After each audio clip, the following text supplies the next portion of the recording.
Okay, many of you have probably noticed a bit of a difference in the gear that I have on. I've got on some new headphones. I'm going to talk to you exactly why I've made the switch. And the person that I have on the show here with me today is partly responsible, mostly responsible for that major switch in my life. So, welcome to Simply Walk the Talk. Our bodies and minds adapt to what we do most of the time.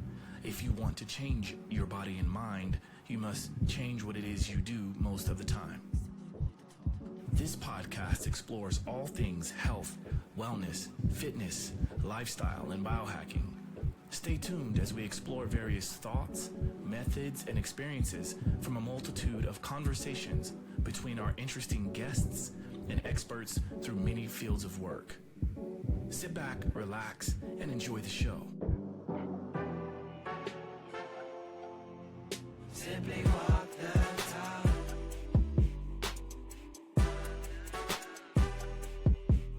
Simply walk the talk.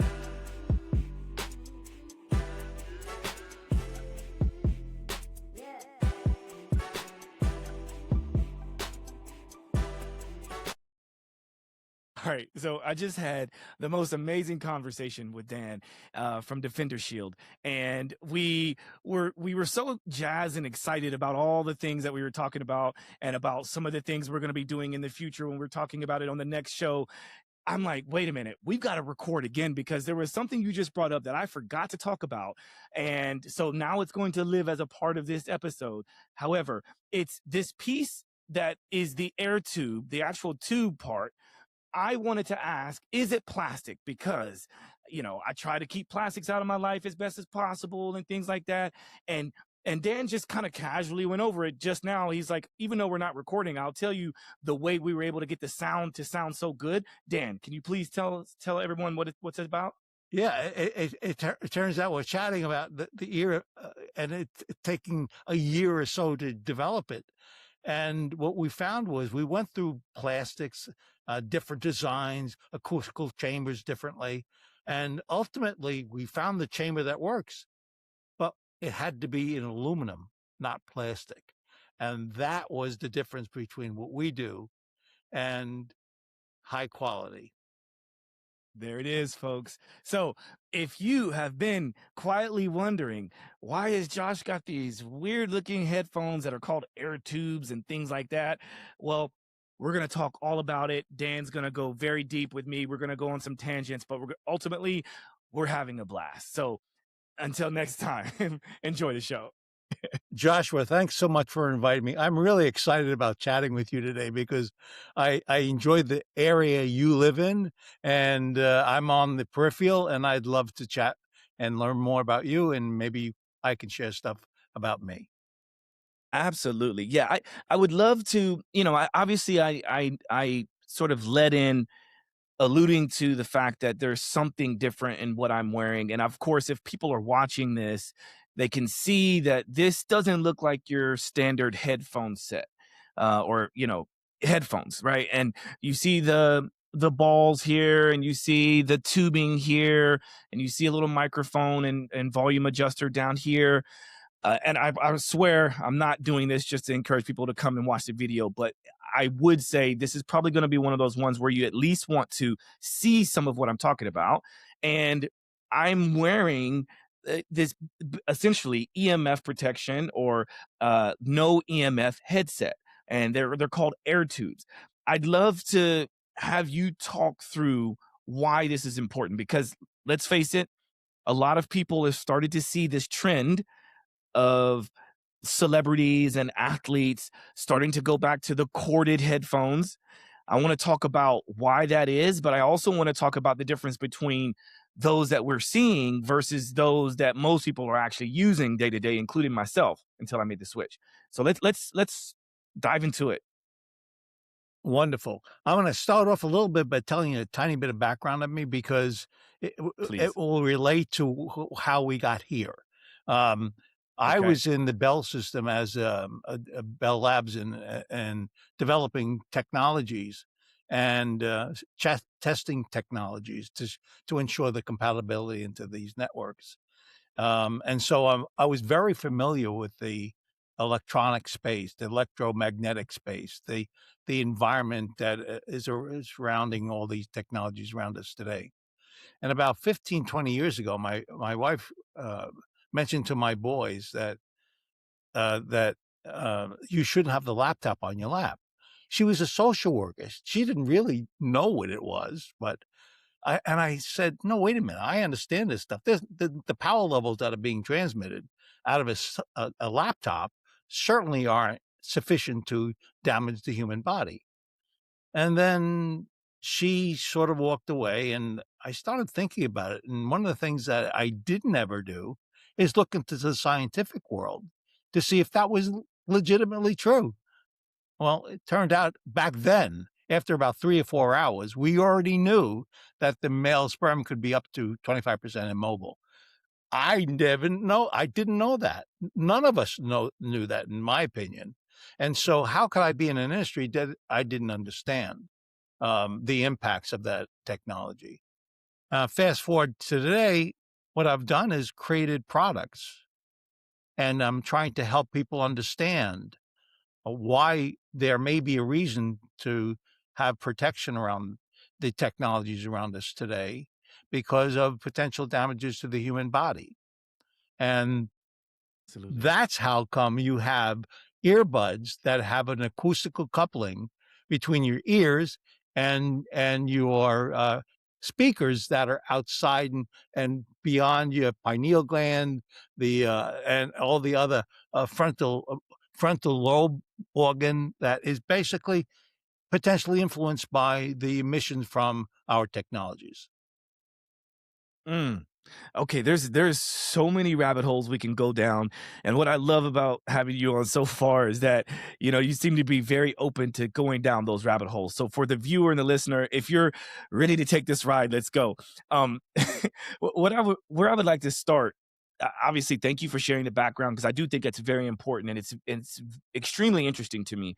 And of course, we'll provide more detail in the show notes.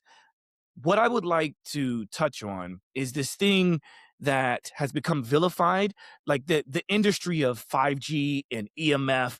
When people hear that, you've got a big portion of people who are kind of like, yeah, this is crazy. The world is against us and blah, blah, blah. Right. And then you've got the other end of the spectrum where it's like, oh, come on. Like, this is all nonsense. And then you've got people that are somewhere in between. And I want to at least touch on it because I think there's a lot of EMFs, right? And I know you can touch on this even deeper than I can, but let's distinguish the fact of completely doing away with EMFs because there's native and non-native EMFs we know about, and then I want to touch on like the prevalence of so much radiation in today's world, right? So let's uncover all of the mystery around what's happening with us. That's a great idea. Um, so we've ha- if you go back 50 years ago, no, even back 20, 25 years ago, um, nobody walked around with cell phones. Nobody had laptops in their lap. Nobody had devices in their ears. It didn't exist. But back then, we know there was electromagnetic radiation. What is electromagnetic radiation? It's the literally the transmitting source that takes a cell phone connection and connects it to a cell tower. A signal that goes 5 miles, up to 5 miles. And then you have the wiring in your walls. That's different than the radio frequency connection I just mentioned. And it's about the alternating current in your walls that are emitting electromagnetic radiation. You concentrate it on, so there's two types, and they fall into the non-ionizing space. And then you have the ionizing space, which is much faster, which is like X-rays. So everyone sort of thinks that X-rays are the only thing that can hurt you because it's ionized. Well, that's not true. We have thousands and thousands of studies that talk about non-ionizing radiation and its implications. So it's starting to become more and more concerning because of the evolution of technology approaching our human bodies.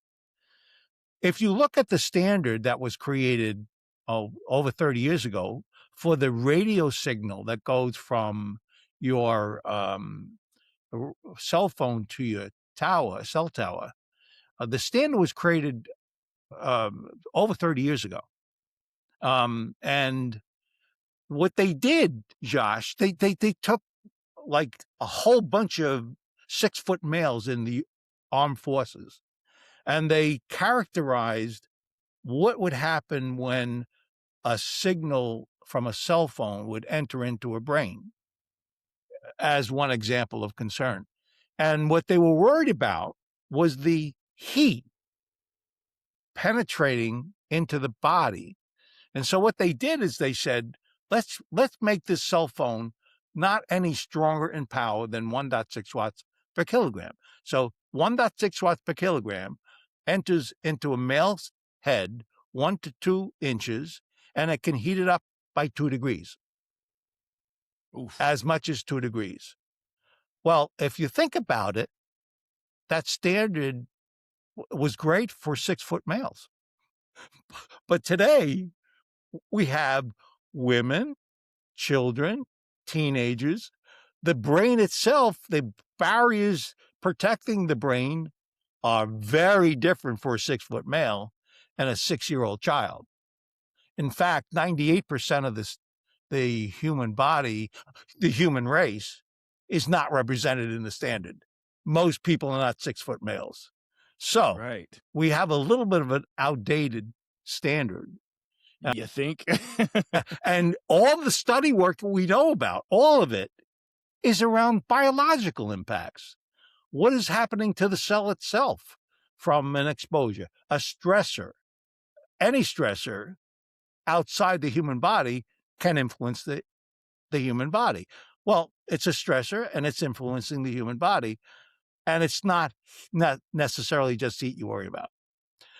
And so that's why it's sort of important to know that we have a fairly good understanding for the standard as being not necessarily up to date. We also know for sure that the standard that was created 30 some odd years ago doesn't represent the impact potentially to the cell of a human body. And we certainly know that a whole lot of people are being exposed and should be based on that standard. And now, if you think of that, we can say we know a lot about the impacts of a cell phone, which is roughly 1 gigahertz. It's the speed of the signal is about 1 gigahertz. Okay. We know a lot about it because it's been around for now 10, 15, 20 years. And so when you go to 5G, a lot of the 5G signals are within the cell phone range that are in today. In fact, they go up to roughly 10 gigahertz. A router has a 6 gigahertz signal, for example. Okay. And so you have those technologies, and we sort of know a lot about it. And scientific evidence shows that there are harmful impacts. I'll just give you a quick example. A couple of years ago, 5 years ago, Yale did a study on the pineal gland. And it said if you're associated with a 2.4 gigahertz signal from a router, and you have fluoride present, and you have a certain a mutated cell, a hereditary mutated cell, you're 3 times more likely to get cancer of that pineal gland as a result of an RF exposure. And so there's countless studies that demonstrate what that exposure can actually do to the human body. Another quick message. If you use the phone a couple of hours a day on your phone, on your cell phone, and you're talking to your friends and neighbors, and you do it for 10 years, you're 3 times more likely to get frontal lobe cancer of the brain. So we have science that says it's a problem. And excuse me for a second, but that particular study you mentioned or example you mentioned, is that with the cell phone at the ear? Yeah, Or is that yeah? yeah, Okay. yeah. So Well, then that's no mhm, protection, right? And that's the yep, point you're trying yep, to make, yep, right? yep. Yeah.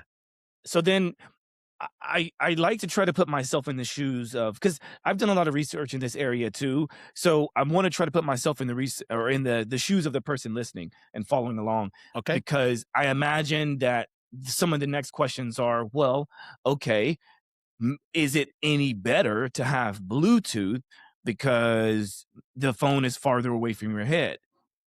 Okay. Let's I love that question because Bluetooth is interesting because you have it in your ears when you're using earbuds. Okay. Bluetooth in general, the standard of 1.6 watts per kilogram, we now talked about, right? Hmm. A Bluetooth is 15 times smaller in the power level coming out of a Bluetooth. It's 0.1 watts. Okay. So it's not a lot of watts. It's much, maybe you could argue better than a 1.6 watt. But did you know there's some science that shows 0.1 watts can mutate a frontal lobe cell? And so do I think you should be using earbuds? No, because an RF signal, even though it's lower, there's some evidence that there may be an impact to the frontal lobe as a result, particularly if you're losing it for long, long periods of time. Yes. Now that is one of the reasons why we're here today talking about this because for the first time in my life, now keep in mind, I'm like you, I like to dive into the research. I like to tinker around in this world of quote unquote biohacking and whatnot. Ultimately, I like to call it health optimization. I try my best to find the best ways to optimize my health and wellness, not only for myself, but for my community, right? So I realized I kind of took a look back into my history of cell phone usage and laptop usage all the way up until to modern day. And I realized that over the years, I've gotten increasingly more time spent under heavy amounts of EMFs and radiation, right? Now, I can do all the things that there are to try to mitigate it, but I know for a fact that unless we're gonna live inside of a Faraday cage, we can't completely block EMFs and RF signals and things like that, right? And I don't think many people are even willing to do that because we also know there's some negative implications of being in a Faraday cage for long periods of time as well. Hmm. So that's back to that beneficial and non-beneficial or ionizing non-ionizing radiations. So then I'm like, okay, well, wait a minute. I I went from having a cell phone, having it on my head, not very long. Like this is when cell phones first came out. Wasn't very long because one, I didn't have the minutes, right? Or two, the battery life and things like that. So you really only use it for emergencies. Then I heard the research about having it in your pocket or near your private parts, Right. that impact on the body, both male and female. And so, okay, now I started at that point, I started to put the phone farther away from me. Okay. Then headphones came out, like the wired headphones came out. Okay. I felt like that was fine and great. But then living in New York City, I saw that there was a whole message about, if you have the cord, people know what it is, so they steal it from you. Okay, so let's go with the wireless versions. And I went wireless, and I thought, wow, like you just called out earlier, I thought that because it was a lower wattage and things like that, that I thought it was better. And so what I started to do was go for the best audio because I'm an audio guy. I mean, I'm audio and visual guy, but I really love sound. And I thought to myself, okay, I'm gonna get the biggest, the best, whatever, most powerful, noise cancellation, all these different features. And then I started to realize that, like, wait a minute, like maybe I should go with the wireless, but it still had a cord that was connected to it. Okay. And I'm going somewhere with this because I know there's some research to talk about the differences in all those so people can make their own choice, right? Um, and then something told me not to get the AirPods. I've never had AirPods. I actually have a brand new pair that was gifted to me that I've never opened. Um, so something told me I knew that there was a difference between the wireless with a wire that connects versus the AirPods versus the wired. And then I found out about air tubes. Can you maybe go over all of those differences? I know I just spit out a lot, but can you go over those differences? You did spit out a lot. I can talk a lot. So, actually, great introduction. When you use a cell phone to your head, that's likely the worst case of an emission that could potentially impact your frontal lobe. The soft tissue, by the way, it's soft tissue typically that RF goes after. That's why I say the frontal lobe. And so if you put it in your hand and put it on speakerphone, that's pretty good. That's like best because you can move it away from you. You can still hear, but of course, so everyone else can hear too, which you don't really want. So we have something you run a wire through. Well, when you run a wire to your ears, well, there's electrons are running through the wire, and it's creating electromagnetic radiation, and so there is less emissions than when you had it to your head, but there is still some emissions that went to your head. When you use stuff in your ears that connects to something else using the Bluetooth, oftentimes those devices connect to each other, and it's a Bluetooth signal through your head. So, like, I'll give you an example. My own brother, he's using his earbud when he's talking on the phone. I said, "What are you doing? That doesn't make any sense." And he says, I like it. And then, of course, he went to the doctor because his muscles on his throat were bothering him, really Yep. seriously bothering him. Right. And I said, I've told you, get it out of your ear because there potentially could be that emissions that are creating a problem. Josh, he took it out for 1 hour and literally he saw the pain over the next several hours go away. And so, like, there was for him a direct correlation. I'm not going to say that's for you, but when you pull it away, that very small power level can influence the frontal lobe as well as surrounding tissue. One of the things you have with your headset, it's not just your head you're worried about. You're worried about the pineal gland. You're worried about other parts of the body that have that emissions going up to your head. And so when you go to the acoustical coupling, like you're talking about here, we take this signal that's electrical, keep it away from the parts of the body that could be most susceptible, convert the energy from electrical to acoustical, and we bring it to your ear. So all you're listening to is sound. That's the best of all worlds, in my opinion. And Well, by the way, I'm with you. I love music, right? And so I wanted a pretty good sounding product, and you got to look for things that can do that. And I think in the case of the technologies we offer, you get that high quality signal. Absolutely. Thank you for breaking all that down. One of the things that you did touch on, and I think is very important, is kind of the triage effect or the leveling of all of this. And obviously, the completely wireless ones are probably the worst because you're going from Bluetooth through the brain, through the ear canal in the brain to the other Right. one. The ones that have a wire are maybe a little less bad, but still bad, right? Yeah, Because they're Bluetooth. yes, It's a yes, Bluetooth, right? That's how they're yes. doing it.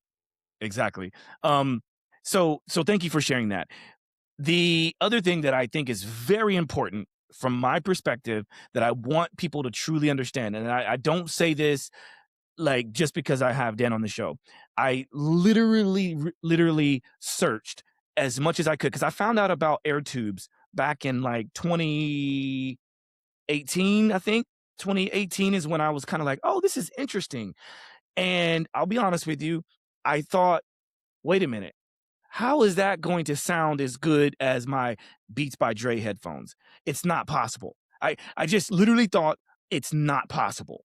And I also didn't want to have all this cord hanging off of me because that's when I had made that switch. I had the wired ones that were wireless, but you know what I mean. And so then I just kind of forgot all about it, and something came over me because I think I saw some TikToks and Instagram reels that were talking about this trend of people switching. And I was like, "Oh, yeah. Let me see if I can find those air tubes that I had been talking about before," because a client of mine did actually get some when I talked about it years ago. And I was talking to my client. I was like, "By the way, what did you think about those headphones with the air tubes?"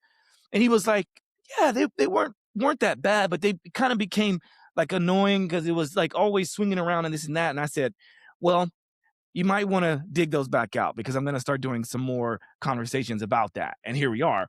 And so I ended up I bought a pair, and I actually got a gift for Christmas. So I have 2 pairs, and which is interesting because you've got the regular headphone jack, you know, the 3 millimeter, 3.5 millimeter headphone jack, and then I have the version that is the USB-C that goes into my iPhone, right? And when I first put it on, I promise you, I was so shocked at the sound. I was so shocked at how good the sound was. And that's what made me go, I have to reach out to the company because I don't know how they've done it, but they've done it. So well done. Josh, it took me over a year to get the acoustical chambers sufficient where they didn't deteriorate the sounds and passed as purely as possible the actual high fidelity tone that was being transmitted from the Yeah, acoustical speaker. It wasn't easy. Most of the stuff that's been on the market, I think, doesn't concentrate on the fidelity of the sound, but we did because, like clearly. you, I'm a critic of. I don't want to listen to good music with bad speakers, and that's why we did that. So thank you for that. I'm excited because I really worked hard on trying to make sure that we don't just protect you, we give you the quality as well. You've really done it, and I promise you, I've anybody that's been around me over the last few weeks and months, basically I started I'm on a, what is it called? Like a streak, a resolution, if you will. I haven't used Bluetooth headphones since before the beginning of the year. Wow. Okay. Wow. And at a point I had gotten up to about six hours a day with my headphones in because I listen to other podcasts. Yeah. I listen to audiobooks. I love music. I work out with my headphones. I mean, I was flooding myself, Right. and I had only been doing it, well, only, I'd say for about a year is when I had done that much for that amount of time with the non-wired actual wireless headphones. And that's when I started to notice that something was changing. My HRV was getting lower. So I noticed that my VO2 max was dropping. My sleep quality was strangely enough not the same. And then I made a few other changes. It wasn't just the headphones, but that was a good sort of leveling of the field, if you will, right? And now I've started to notice, wait a minute, a lot more clarity is coming back. My sleep is insanely good, and my HRV's improved, VO2 max is improved, and it's like I think now I don't even take my phone with me when I go outside to go for a run anymore. Wow. Wow. It's Josh. What's exciting about what you told me? I was on a podcast maybe 6 months ago or so, and there was a lady I was talking, really bright lady, and I was saying it's important to create a sanctuary in your bedroom. That's where your body recovers. Mitochondrial repair occurs. Everything is so important to get the best sleep you can. Having a cell phone on your side table nightstand is the worst thing you can do. And I explained it in an extreme way. You can be walking, but you have a brain pattern that you're sleeping, and vice versa, which has been the case in some um, clinics that we work with. And so I said, get your phones off the counter, put it outside your room. Don't have Wi-Fi on if you can. Certainly don't have it in your bedroom. Remove all the sources of emissions, and you'll sleep better. And she was saying, "Thank you so much for that interesting conversation with me. I really do appreciate it." Josh, she didn't believe a word I said. About No. about 2 weeks about 2 weeks later, she calls me up and she said, "Dan, my husband and I are sleeping through the night." I said, "Because RF can interrupt your brain patterns. It is a fact." And, she just didn't believe it. The power levels are too low. No, they're not. It doesn't take much to do that. And so, from a conservative point of view, you don't want your cell phone near your bed. You don't want your laptop or your tablet sitting there transmitting Wi-Fi signals while you're trying to sleep. It really does disrupt the sleeping pattern. Sorry for the diversion, but I thought it was Not an at all. important message. No, I think it's very important. I'm glad you brought it up. And like we agreed, like we can go down rabbit holes because at the end of the day, we're trying to truly help. And I think it's storytelling and sharing our own experiences and the different testimonies that are out there that should help someone to maybe, if we help one person to make the switch to have a similar story, bravo to us, right? Right, right. Um, what I would love to touch on now, since you brought that up, is so obviously what people are hearing is get all of the stuff out, right? But then there's people that are gonna go, well, it's not possible. I'm not doing it. My wife's not blah. Blah. They obviously right now don't understand the implications and the value of doing so. So what are some ways that we could sort of mitigate and to try to start seeing some level of impact so that then you can make bigger changes? One example I'll give that I do is I like to listen to binaural frequencies at night. And there's this company that I'm doing some work with called Solodome, and Solo Tones. They have this app called Solo Tones, and I it was interesting because now that I'm starting to use no Bluetooth headphones and I'm trying to reduce all the emissions, I thought, okay, well, how can I still benefit from using that, like the vibrations and the sounds to help me through all these different processes, but reduce my EMFs. So what I decided to do was get one of those Faraday pouches for my phone. I have a wired connection a a portable speaker, right? And then that portable speaker is far enough away, so the pouch, doesn't allow for anything to come through. The wire then goes to the speaker. Yes, there's a speaker that is a portable speaker that is wireless, but I put it far away, right? I also have I'm very big on grounding and earthing, so I have earthing sheets. So I try to do my best to make sure my body is prepared and more resilient. But I found that that has made a big change just doing that, Yeah. right? I haven't stopped the Wi-Fi. I mean, I probably could. That could be the next step. But I want to make sure people are coming away thinking there are some steps to be made. Yeah, Well, my house is wired with Ethernet. I try to eliminate all um, exposures relative to a Wi-Fi signal in the room by using Ethernet. perfect. I still have Wi-Fi running during the day, but then I have a $10 timer that turns it off at 10 o'clock at night and turns it back on at 7 in the morning because I eliminate any RF within the room. And by the way, that RF router is in the laundry room. It's not in my living room. Simply by moving it away to the Hmm. least part populated part of the house, you actually reduce the exposure. It's all about trying to reduce the emissions in your room. In fact, people don't realize when you have a cell phone, you have a Wi-Fi transmitter, a cell phone transmitter, a Bluetooth transmitter, and a GPS transmitter. You've got 4 transmitters coming out of one device. Well, if one bee would sting you, you're probably going to be all right.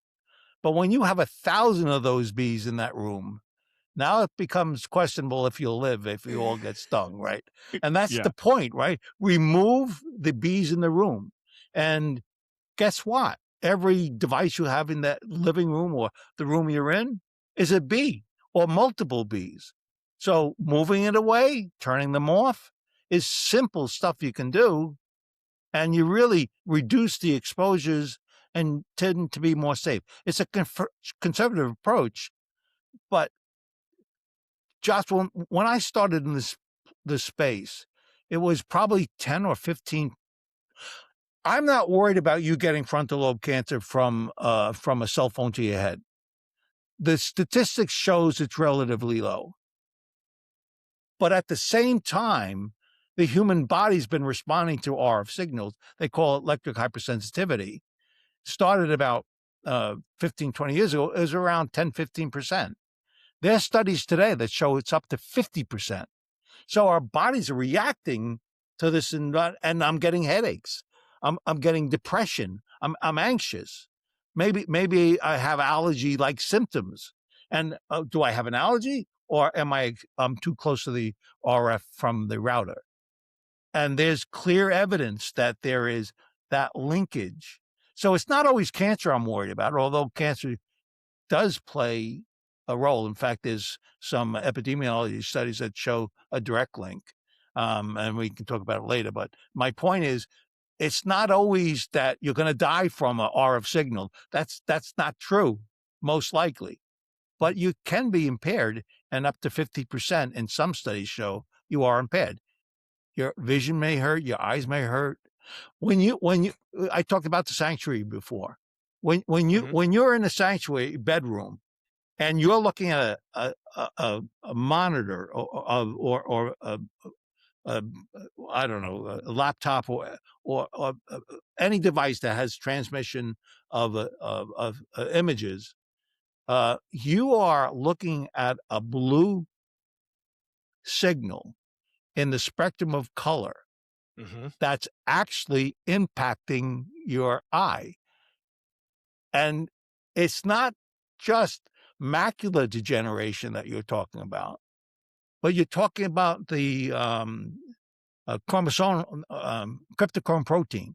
There's a protein in the back of the eye that's the little switch that is turned on when you're supposed to go to sleep. It turns on because there's no light.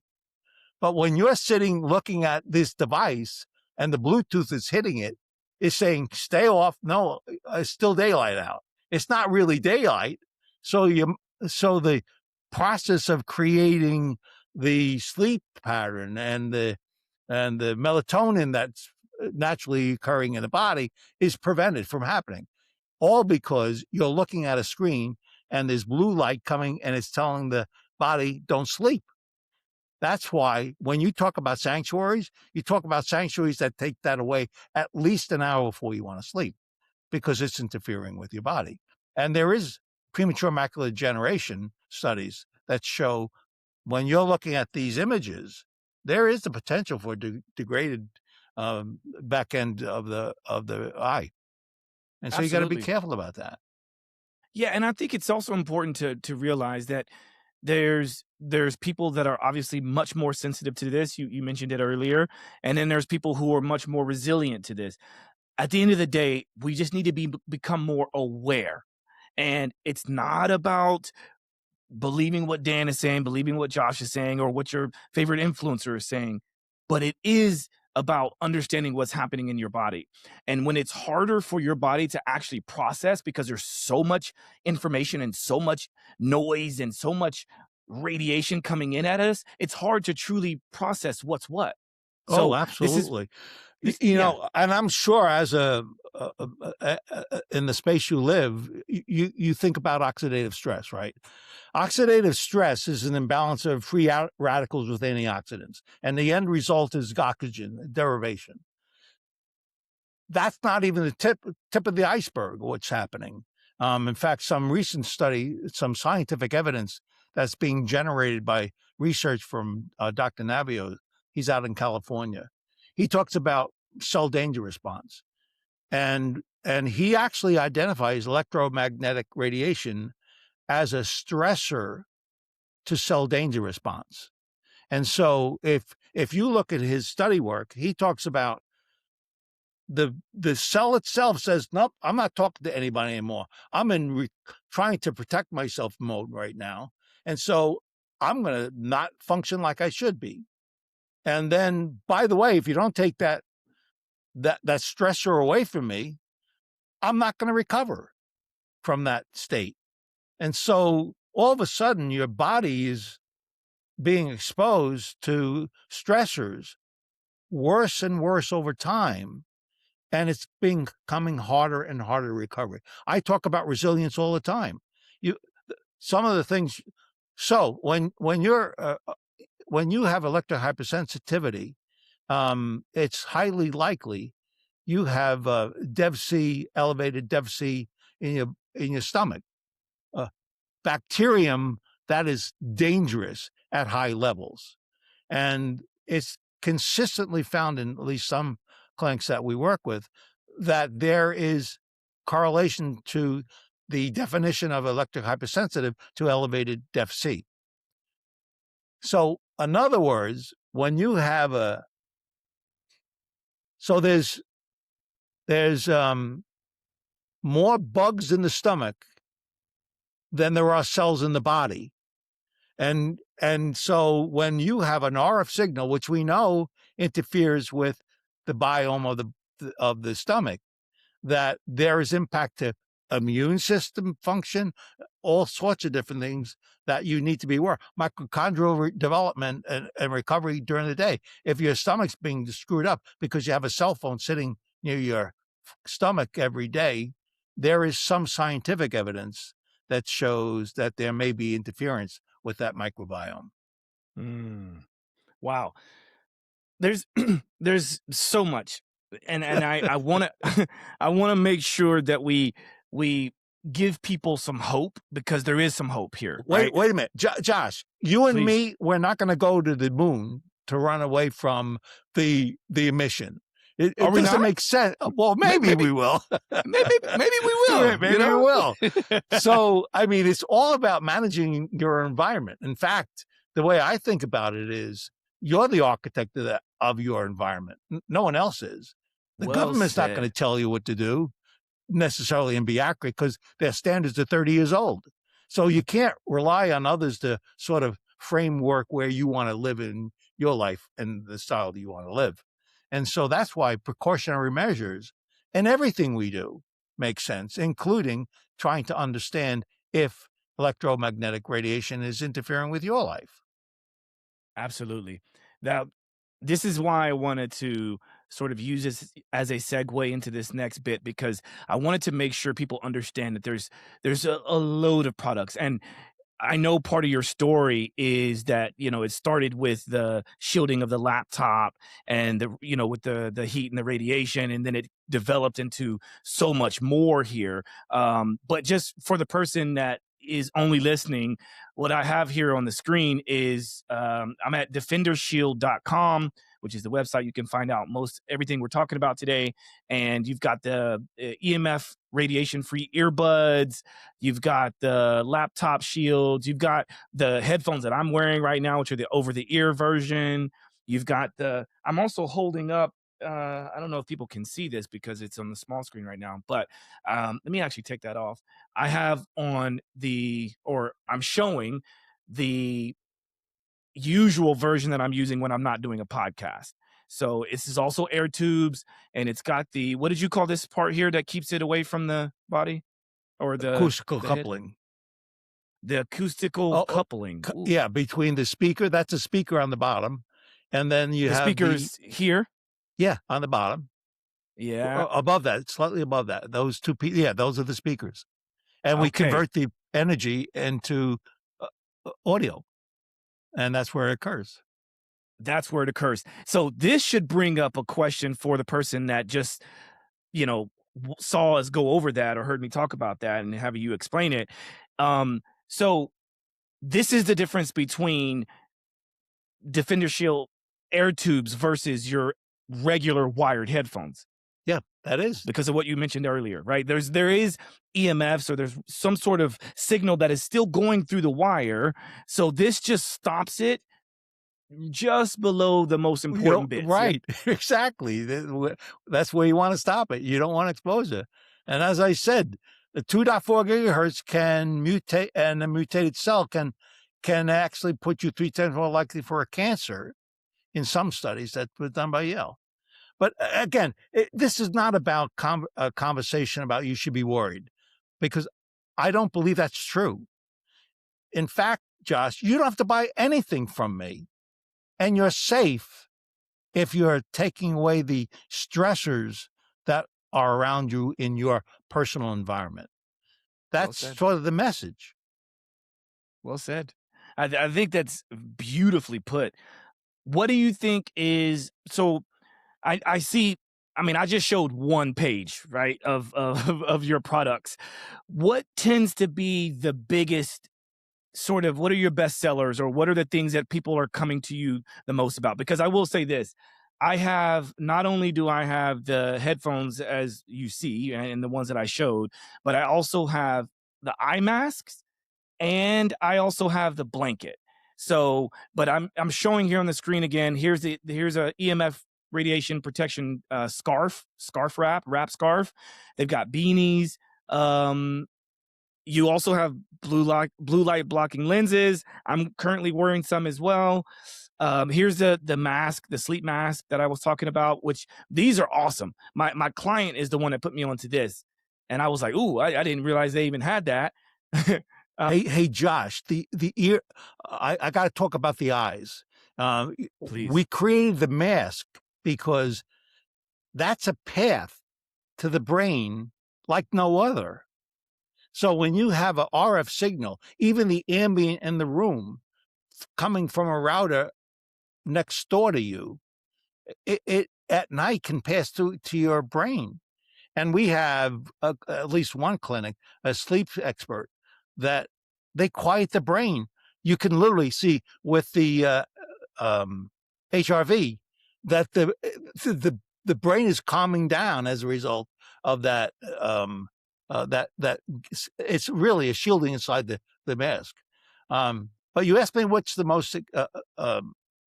Popular or what popular. the more It's the yeah, earbuds. Believe it or not, people really love really. the earbuds. But Wow. but we also have a very large sell with the cell phones. I'll tell you the story about the cell phones.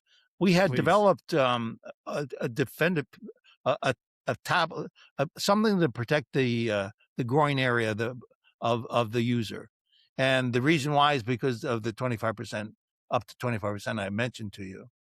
And Mhm. then about 9 months, a year later, I was reading an article about these parents who bought a cell phone for their daughter, a healthy woman, and uh, they want the cell phone she began using, and about a year and a half later, she passed away with from frontal lobe cancer.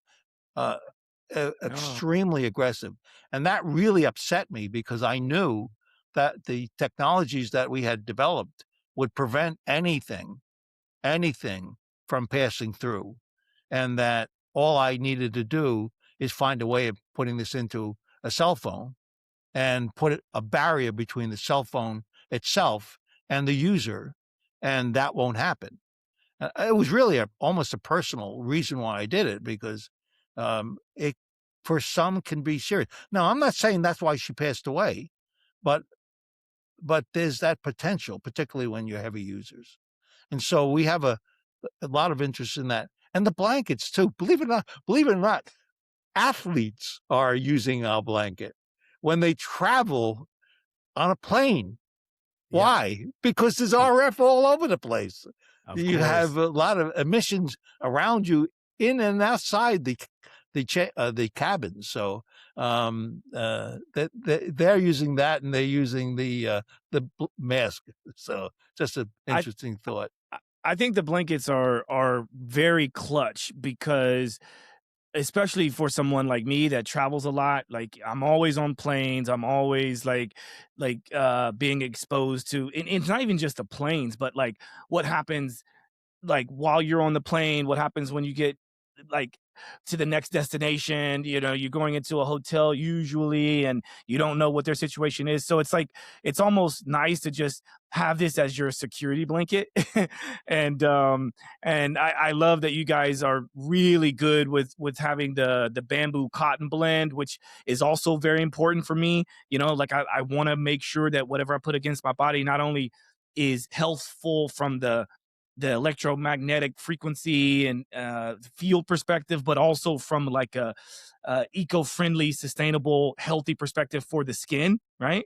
So yeah, this is really really nice. Like I have this, and I have the sleep mask, and I have the different types of the headphones. Hey, just because you are interested in grounding, you'll recognize what I'm about to say. That's a Hmm. floating ground. It's Aha. more than just a barrier.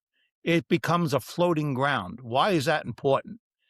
It's Ooh. taking what's coming around you and bringing the energy someplace else.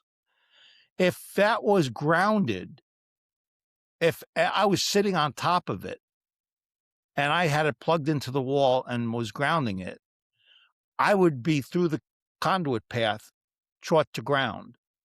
You don't want that pathway when you're using these grounding pads and stuff like that. uh, Be careful not to excessively use those grounding pads because the body's a capacitor in general. And when you absorb that energy, you want to discharge it. And that's what you're doing when you're grounding. You're discharging that energy. And Oh, so so, this is a really quick. Let me just butt in here for a second. And I'm glad that you talked about that, because this is one of the things that makes it interesting and difficult for people in the world of grounding to understand the differences that are out there, similar to an air tube versus a regular wired right. headphone set. So the grounding devices that I have block EMF, or the dirty signal from the cords themselves. So it's Dr. What is her name? I cannot remember the name of her business right now, but she's one of the only ones out there that do care about that dirty signal, when it comes Yeah. to, Yeah. like, because if you're getting a dirty signal that goes into the cords, which we're talking about with the headphones, going into you, then yes, you're potentially getting some dirty signals. And this is why some people who are super sensitive may not do as well with grounding. Exactly. You got to be Yeah. careful about it because I'll give you an analogy. And when you have a path to ground from a grounding pad and you're Hmm. plugged into the ground, you're in that pathway short to ground. That's just like going next to a tree and electricity from the lightning storm comes down and hits the tree. It is attracting that to the tree, and you're in that tree. You're becoming part of the path to ground. You don't want that. You want to be able to floating ground. There's another thing I want to say because you use HRV, you'll understand this. Hmm. Dr. Porter, they're associate of ours. He does brain tap. He was one of the early. You got Of course. it. Of course. Holy mackerel! Well, we were talking one day, and he travels just like you. He goes everywhere, and he was we were chatting about deterioration of the human body, and then we have a jacket which is a floating ground. Literally, it's a floating. So I gave him a jacket, and I said, every time you travel, I want you to take that jacket and put it on. Don't travel in an aircraft without it. Hmm. And I'm not sure he believed me, but what he did is he was going to India, and he did an HRV in the US. Then he did another HRV when he got there, and there was little change in his human body performance. So he actually found that historically there would be a change. And when he was in some barrier of some sort of protection, it did help his body maintain the standard health level it needed to be at.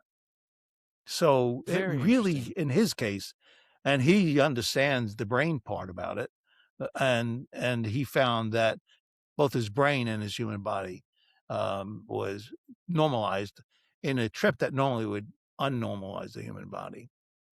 Very interesting. I'm gonna, especially since we're talking about this, and because I do a lot of work in the grounding field, grounding and earthing field. I'm gonna do some tests to see, and it'll be very anecdotal, and it'll be sort of an N of one, in which I'm gonna maybe go a week or maybe even a month without any of the grounding products, and then I want to spend some time trying the different ones, right? Yeah. Because like I want to See if you can see it, feel it. see if I can Yeah. feel a difference between And because you the use the HRV, you'll actually have evidence, which is test evidence of changes that actually quantifies the impact.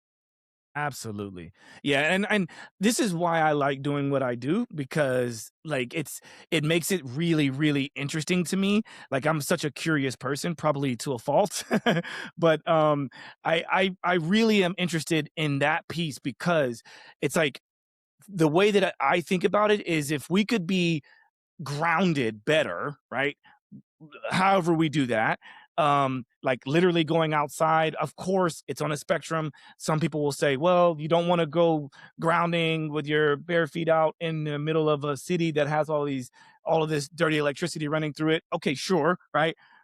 However, it's like, at what point do we recognize and realize that if we can feel something and actually do that, then that's what matters most. And I think that's what you're saying too. It's like, go out, see if there's some things you can change in your lifestyle, and then run with it, you know? Yeah, yeah.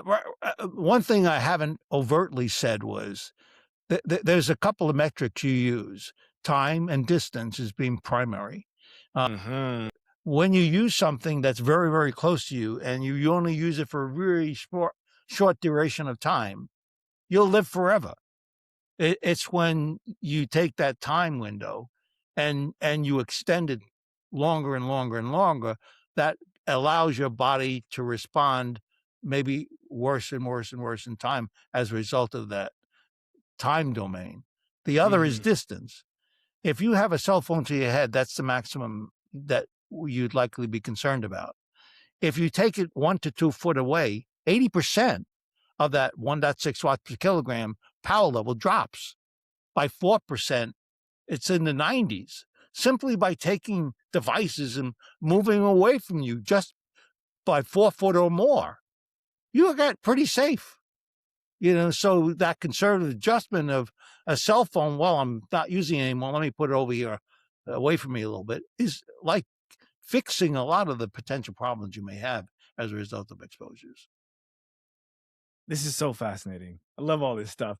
Um, let's Before we wrap, let's talk about, like, is there anything else that you have on the horizon? Because again, I want to direct people to the website and make sure that they get all the information they want and need. You have books, you've got stuff for kids, you've got all kinds of things. It's a very in-depth website, and I definitely want to mention that I will list in the show note the fact that you guys have been generous enough to give a discount for our community. But where can people? Well, first of all, not even before we go there, is there anything else that we should touch on that you feel like can't wait until we see each other again? Yeah. One of the things that no one knows what we do is in developing the shielding itself.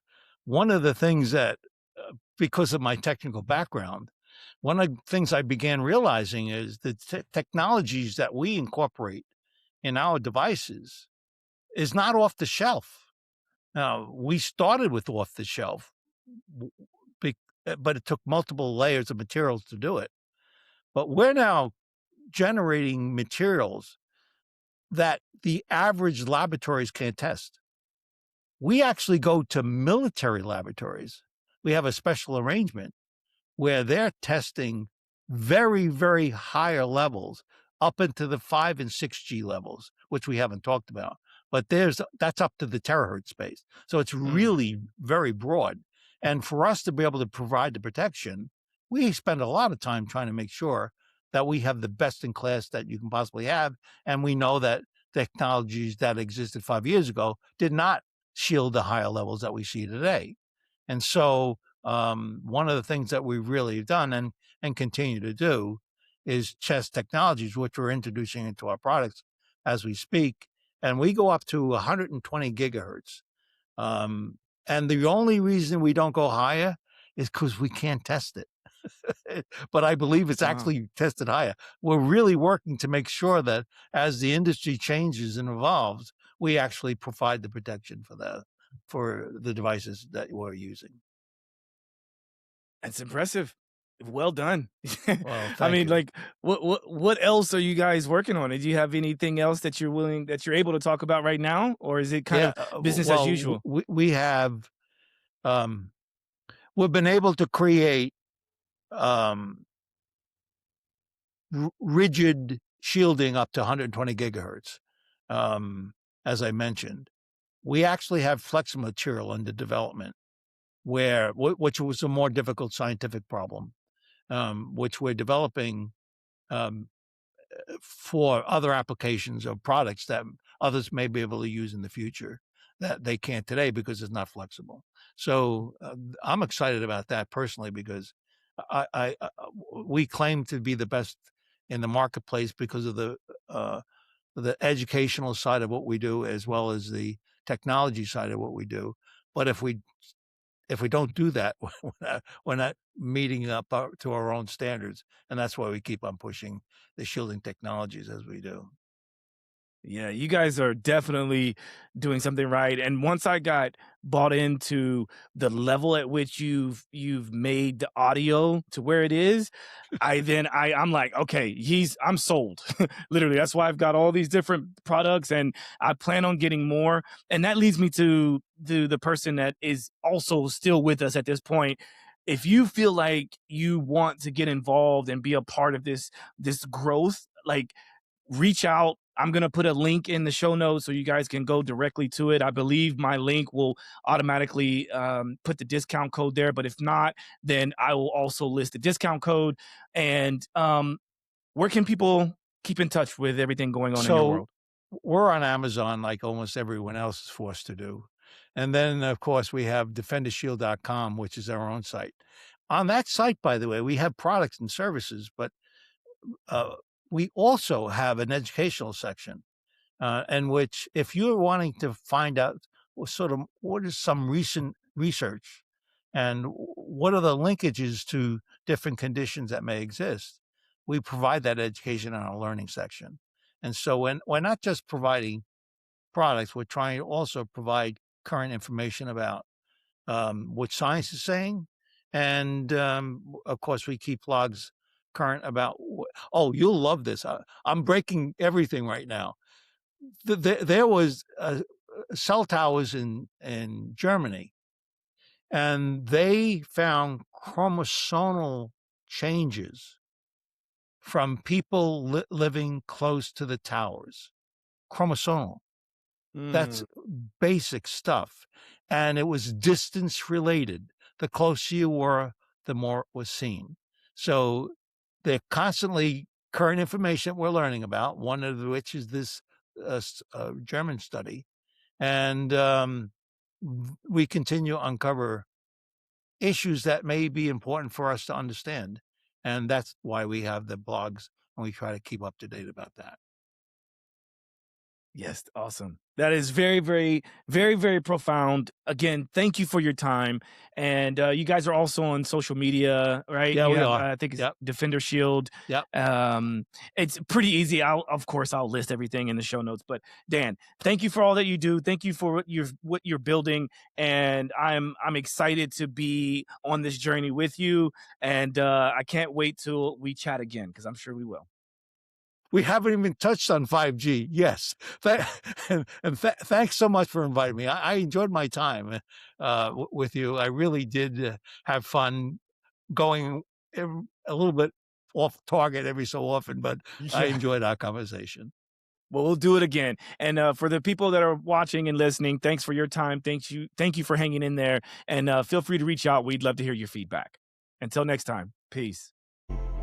Walk the talk, talking facts. Move like me, but I move a little fast. Make my move, here to last. Fasten these seatbelts, I'm coming past. Take care of me, longevity.